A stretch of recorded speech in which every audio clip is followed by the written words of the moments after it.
Dans un quartier calme d'une petite ville, vivait un garçon nommé Kwam. Curieux et aventurier dans l'âme, Kwam avait le regard vif, les cheveux crépus et un enthousiasme contagieux. Avec sa peau d'un beau ton ébène, il portait fièrement ses tenues traditionnelles africaines, tissées par sa grand-mère. Un samedi matin ensoleillé, alors que ses parents étaient occupés à leurs tâches ménagères, Kwam sentit l'appel de l'aventure se faire pressant. Avec un sac à dos rempli de ses affaires de survivant, une loupe, une lampe torche et quelques biscuits, il annonça son expédition à sa sœur aînée Amani. Kwam choisit de commencer son exploration dans le grenier, un lieu rarement visité depuis que sa famille avait emménagé.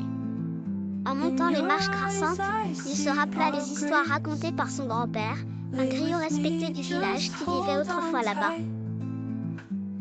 Dans le grenier, il trouva de vieilles malles.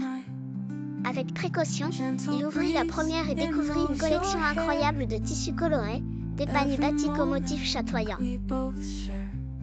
Sa tante Yara, une couturière renommée, utilisait ces étoffes pour confectionner des vêtements traditionnels et modernes.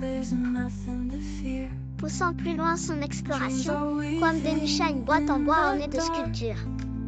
Il se souvint alors que sa mère lui avait parlé d'une boîte appartenant à son arrière-arrière-grand-mère. Avec des mains tremblantes d'excitation, il ouvrit le coffret pour découvrir des lettres anciennes. Pendant ce temps, la famille commençait à se demander où était passé Kwam. Sa mère, Naldi, fit une pause pour chercher son fils, le trouvant enfin dans le grenier, absorbé par ses découvertes.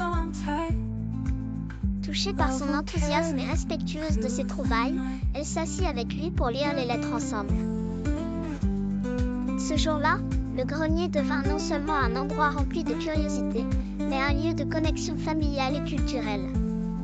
Kwam avait beau n'avoir découvert que des trésors simples, pour lui, ils représentaient un héritage riche et vivant. Le soir venu, Amani, Naldi et même le père de Kwam, Bantu, montèrent tous ensemble pour écouter Kwam raconter ses aventures du jour. En famille, ils partagèrent des histoires, des rires et renforcèrent un peu plus les liens qui les unissaient. Ainsi, à travers cette journée d'exploration, Kwam avait découvert quelque chose de plus précieux que de l'or ou des gemmes, la richesse de son histoire et l'amour profondément enraciné de sa famille.